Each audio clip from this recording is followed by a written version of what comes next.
जय जगन्नाथ दर्शक बंधु, आज आम आपण नहीं आसीचु भारतर पुराण संपर्कित किछि साधारण ज्ञान प्रश्न एवं तार उत्तर। आज प्रथम प्रश्न रही रामायण रे केउ माने प्रभु श्रीरामंक रूप मुग्ध होई निजकु नारी बेश सजाई। ऑप्शन गुड़िक रही ऑप्शन ए मांकड़ माने, ऑप्शन बी ऋषि माने, ऑप्शन सी राक्षस माने ना ऑप्शन डी देवता माने। तो दर्शक बंधु आपण प्रति प्रश्न में 5 सेकेंड समय रोचे। तो यदि यार उत्तर जानते हैं कमेंट बॉक्स में उत्तर दिंतु। तेज यार सठिक उत्तर है ऑप्शन बी ऋषि माने। रामायण रे ऋषि माने प्रभु श्रीरामंक रूप मुग्ध होई निजकु नारी बेश सजाई। तो देखा परवर्ती प्रश्न, केउ प्रसिद्ध मंदिर शीर्ष भागरे एक सर्प शोभा पाए।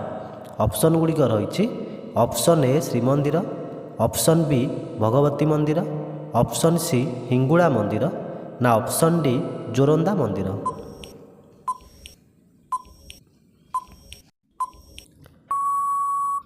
तेज यार सठिक उत्तर है ऑप्शन डी जोरंदा मंदिर। प्रसिद्ध जोरंदा मंदिर शीर्ष भागरे एक सर्प शोभा पाए। परवर्ती प्रश्न, भक्त बलराम दासଙ୍କ समय पुरीर गजपति किए थिले। ऑप्शन गुड़िक रही option A Prataprudra Dev, option B Kapilendra Dev, option C Divya Singh देव ना ऑप्शन डी पुरुषोत्तम देव।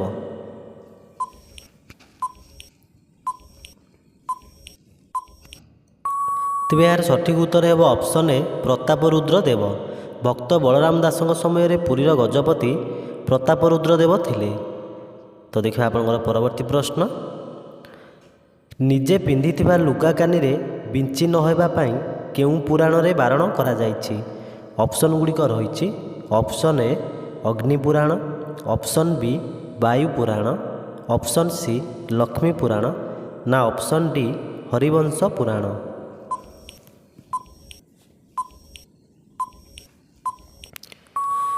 तेज यार सठिक उत्तर है ऑप्शन सी लक्ष्मी पुराण। निजे पिंधिथिबा लुगा कानी रे बिंची न होबा पई लक्ष्मी पुराण रे बारण करा जायछि।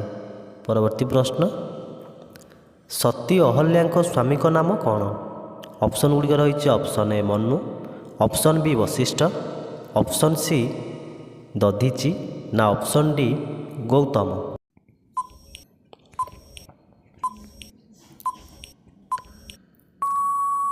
तेज यार सठिक उत्तर है ऑप्शन डी गौतम। सती अहल्या स्वामी नाम थिला ऋषि गौतम। तो जी परवर्ती प्रश्न को, केउ दिन संकट मोचन श्री हनुमान जन्मतिथि पालित हुए। ऑप्शन गुड़िक रही option A Makar Sankranti, option B Kumbha Sankranti, option C Pana Sankranti ना ऑप्शन डी मीन संक्रांति।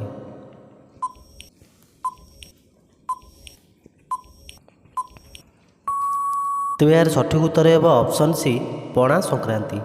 पणा संक्रांति दिन संकट मोचन श्री हनुमान जन्मतिथि पालित हुए। तो देखा परवर्ती प्रश्न, बारवाटी दुर्गर निर्माण केउ राजा द्वारा होइथिला।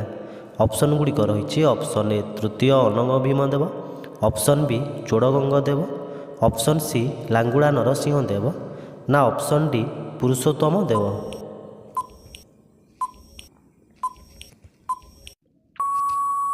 तेज यार सठिक उत्तर है ऑप्शन ए तृतीय अनंग भीम देव। बारवाटी दुर्गर निर्माण तृतीय अनंग भीम राजा को द्वारा होइथिला। परवर्ती प्रश्न, वेद शब्दर अर्थ कौन। ऑप्शन गुड़िक रही ऑप्शन ए विद्या, ऑप्शन बी ज्ञान, ऑप्शन सी धर्मग्रंथ ना ऑप्शन डी धर्मशास्त्र।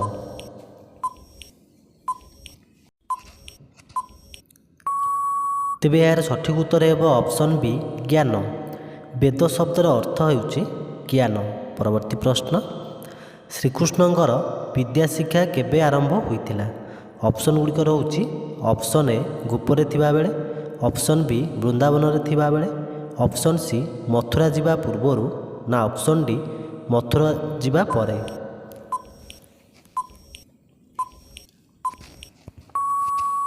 तेज यार सठिक उत्तर है ऑप्शन डी मथुरा जिबा परे।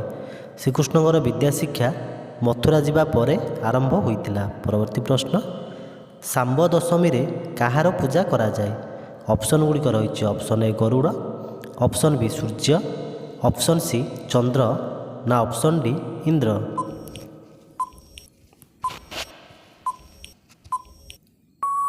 ତେବେ ଏହାର ସଠିକ୍ ଉତ୍ତର ହେବ ଅପସନ୍ ବି ସୂର୍ଯ୍ୟ। ଶାମ୍ବ ଦଶମୀରେ ସୂର୍ଯ୍ୟ ଦେବତାଙ୍କ ପୂଜା କରାଯାଏ। ପରବର୍ତ୍ତୀ ପ୍ରଶ୍ନ, ପାଲାକାରମାନେ ପ୍ରଥମେ କ'ଣ ପାଠ କରିଥାନ୍ତି? ଅପସନ୍ ଗୁଡ଼ିକ ରହିଛି ଅପସନ୍ ଏ ସଂକୀର୍ତ୍ତନ, ଅପସନ୍ ବି ଷଷ୍ଠୀବାଚନ, ଅପସନ୍ ସି ମଙ୍ଗଳାଚରଣ ନା ଅପସନ୍ ଡି ଦୀକ୍ଷା ଗ୍ରହଣ।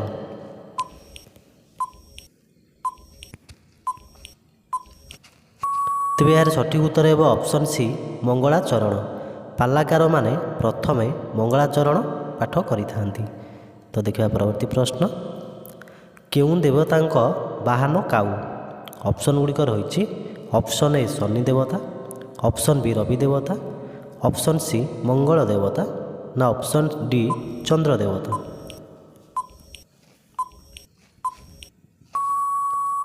ତେବେ ଏହାର ସଠିକ୍ ଉତ୍ତର ହେବ ଅପସନ୍ ଏ ଶନି ଦେବତା। ଶନି ଦେବତାଙ୍କ ବାହନ କାଉ ଅଟେ। ପରବର୍ତ୍ତୀ ପ୍ରଶ୍ନ, ବାଇଗଣ ବାଡ଼ିକୁ ଜଗନ୍ନାଥ ମହାପ୍ରଭୁ କେଉଁ ଗୀତ ଶୁଣିବାକୁ ଯାଇଥିଲେ? ଅପସନ୍ ଗୁଡ଼ିକ ରହିଛି option A Bhagabata, option B Gita ଗୀତ, ଅପସନ୍ ସି ଗୀତ ଗୋବିନ୍ଦ ନା ଅପସନ୍ ଡି କୋଇଲି ମାଳିକା। ତେବେ ଏହାର ସଠିକ୍ ଉତ୍ତର ହେବ ଅପସନ୍ ସି ଗୀତ ଗୋବିନ୍ଦ। ବାଇଗଣ ବାଡ଼ିକୁ ଜଗନ୍ନାଥ ମହାପ୍ରଭୁ ଗୀତ ଗୋବିନ୍ଦ ଗୀତ ଶୁଣିବାକୁ ଯାଇଥିଲେ। ତ ଦେଖିବା ଆପଣଙ୍କର ପରବର୍ତ୍ତୀ ପ୍ରଶ୍ନ, ଭଗବାନ ବିଷ୍ଣୁଙ୍କ ସୁଦର୍ଶନ ଚକ୍ରର ନିର୍ମାତା କିଏ? Option A Varun, option B Surya, option C Ashwini Kumar ନା ଅପସନ୍ ଡି ବିଶ୍ୱକର୍ମା।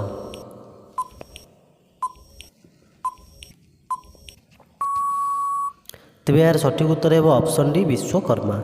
ଭଗବାନ ବିଷ୍ଣୁଙ୍କ ସୁଦର୍ଶନ ଚକ୍ରର ନିର୍ମାତା ଥିଲେ ବିଶ୍ୱକର୍ମା। ପରବର୍ତ୍ତୀ ପ୍ରଶ୍ନ, ଓଡ଼ିଶାର ସର୍ବବୃହତ ହନୁମାନ ମୂର୍ତ୍ତି କେଉଁ ସହରରେ ଦେଖିବାକୁ ମିଳେ? ଅପସନ୍ ଗୁଡ଼ିକ ରହିଛି ଅପସନ୍ ଏ Cuttack, option B Balangir, option C Rourkela ନା ଅପସନ୍ ଡି ଯାଜପୁର।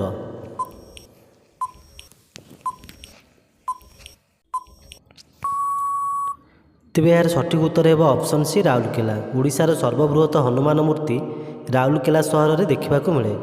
ତ ଦର୍ଶକ ବନ୍ଧୁ, କୋଶ୍ଚିନ୍ ଗୁଡ଼ିକ ଭଲ ଲାଗିଲେ ଗୋଟେ ଲାଇକ୍ କରନ୍ତୁ। ଯଦି ଆମ ଚ୍ୟାନେଲରେ ନୂଆ ଆସିଛନ୍ତି ଚ୍ୟାନେଲକୁ ନିଶ୍ଚିତ ସବସ୍କ୍ରାଇବ୍ କରନ୍ତୁ। ଧନ୍ୟବାଦ।